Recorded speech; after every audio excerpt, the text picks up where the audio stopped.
लंकेश जितना बड़ा असुर था उतना ही ज्ञानी था, जिसे सभी वेद पुराणों का ज्ञान था। रावण के बारे में कई रहस्य ऐसे हैं जो अभी तक उजागर नहीं हुए हैं। वहीं देवी सीता की भक्ति तो पूरे जगत में पूजनीय है। देवी सीता की महिमा ऐसी है कि राम से पहले देवी सीता का नाम लिया जाता है। देवी सीता को लक्ष्मी का अवतार माना जाता है, लेकिन विभिन्न रामायणों और पौराणिक कथाओं में देवी सीता के जन्म को लेकर रहस्यमयी और रोचक कथाएं हैं। इसकी वजह यह है कि देवी सीता के माता पिता भले ही सुनैना और राजा जनक कहलाते हैं, लेकिन यह केवल इनके पालक माता पिता हैं। इनका जन्म भूमि से हुआ है, इसलिए इनके जन्म की कई कथाएं मिलती हैं। महर्षि वाल्मीकि ने अपने रामायण में लिखा है कि मिथिला राज्य में अकाल पड़ गया। ऋषियों ने राजा जनक से यज्ञ का आयोजन करने के लिए कहा ताकि वर्षा हो। यज्ञ की समाप्ति के अवसर पर राजा जनक अपने हाथों से हल लेकर खेत जोत रहे थे। तभी उनके हल का नुकीला भाग, जिसे सीत कहते हैं, किसी कठोर चीज से टकराया और वहीं अटक गया। जब उस स्थान को खोदा गया तो एक कलश प्राप्त हुआ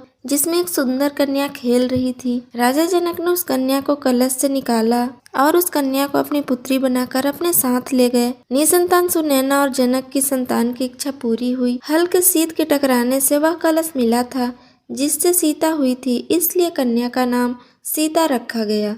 देवी सीता से संबंधित एक अन्य कथा का उल्लेख अद्भुत रामायण में मिलता है। इस रामायण में लिखा है कि रावण ने कहा था कि जब उसके हृदय में अपनी पुत्री से विवाह की इच्छा उत्पन्न हो तो उसकी पुत्री उसकी मृत्यु का कारण बने। गृहसम्मत नाम के ऋषि देवी लक्ष्मी को पुत्री के रूप में पाने के लिए हर दिन मंत्रोच्चार के साथ कुश के अग्रभाग से एक कलश में दूध की बूंदें डालते थे। एक दिन जब ऋषि आश्रम में नहीं थे तब रावण वहां पहुंचा और वहां मौजूद ऋषियों को मारकर उनका रक्त कलश में भर दिया। इस कलश को रावण महल में लाकर छुपा दिया। मंदोदरी उस कलश को लेकर बहुत उत्सुक थी कि आखिर उसमें है क्या। एक दिन जब रावण महल में नहीं था तब चुपके से मंदोदरी ने उस कलश को खोलकर देखा। मंदोदरी कलश को उठाकर सारा रक्त पी गई, जिससे वह गर्भवती हो गई। यह भेद किसी को पता न चले, इसलिए वह लंका से बहुत दूर अपनी पुत्री को कलश में छुपाकर मिथिला भूमि में छोड़ आई। इस तरह सीता को रावण की पुत्री बताया जाता है।